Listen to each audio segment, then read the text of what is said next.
As Christians, Calvary is supposed to stay at the center of our lives. That's actually why we wear crucifixes and crosses, because they're reminders of what Jesus did, what he went through, and how his blood healed us from the wounds of sin.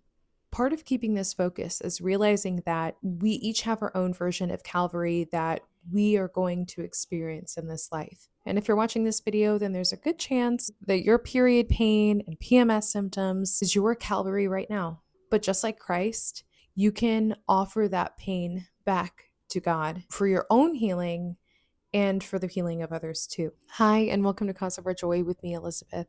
I suffered from PMS, painful periods, and endometriosis symptoms for over 10 years. And now my goal is to help other women overcome them the way that I did. Before Christ began his walk to Calvary, he had already been betrayed, beaten, mocked. And when I was really in the thick of my period pain and PMS, I could actually relate to this because I felt like I had been betrayed by my own body. I felt physically sore and mentally defeated. And I was completely humiliated and embarrassed by the symptoms that I was experiencing. Christ was also taken before a crowd of people multiple times, and they denied the truth of who he was. And this is something else that I can relate to because as I shared concern with my doctor, he just denied the truth. And the symptoms that I was experiencing were indicating that there was a deeper problem at play. And as soon as he heard that I wasn't going to take birth control, he told me that I could not be helped. And that's just not true. Now, the world will tell you that the experience of painful periods, PMS, that these are pointlessly bad experiences.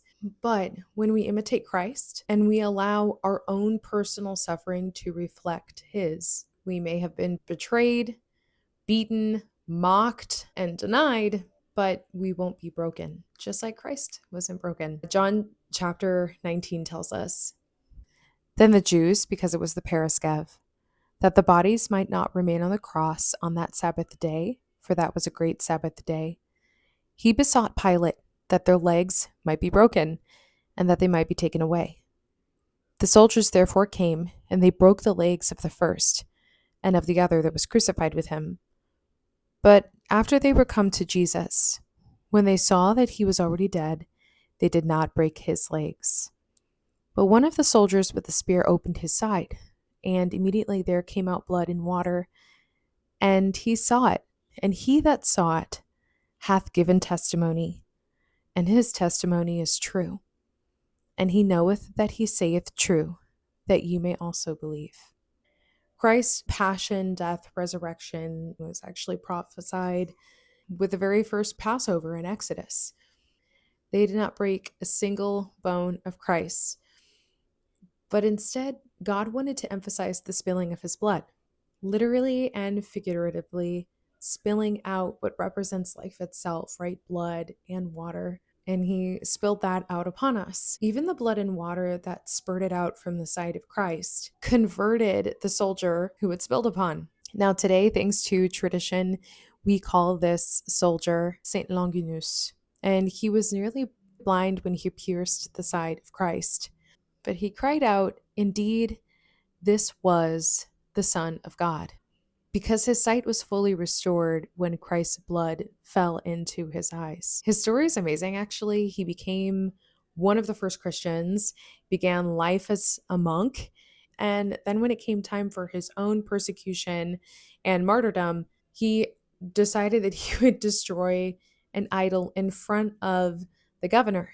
Now, the governor had actually become blind himself because of demonic oppression, but when St. Longinus was beheaded, some of his own blood splashed into the eyes of the governor, and he miraculously regained his own sight. St. Longinus's story is an amazing example of how following and giving your life to Christ, especially through suffering and even death, you, like Christ, will remain whole because you will experience the healing that God the Father has given us through his Son, Jesus Christ. And you can grow in virtue that you need to become holier. St. Longinus' story also is a reminder for us that God will use you just as he used Christ. And his story is an exact repeat of that. It's a beautiful story because not only did he have the ability to regain his own sight, but even in his own death, just like Christ had converted him, he was able to convert the governor himself because his own blood had splashed into his eyes. So God will use you as an instrument just as he used Christ as that perfect channel of grace to lead people directly to him and therefore to heaven. And I can't really think of anything more beautiful than that. And part of the reason that I'm inspired to share my own story with you is because I hope that I have the ability to help other women the same way that I was helped, because I was praying for answers. I was looking, I was searching, and I'm sure that St. Longinus was too, looking for someone to heal him.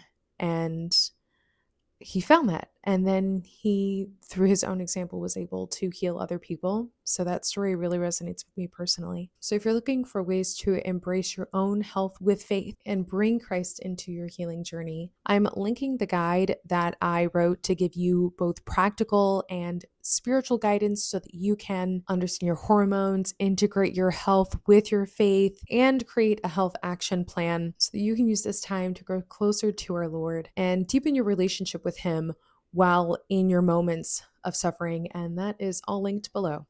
And until next time, Pax Christi.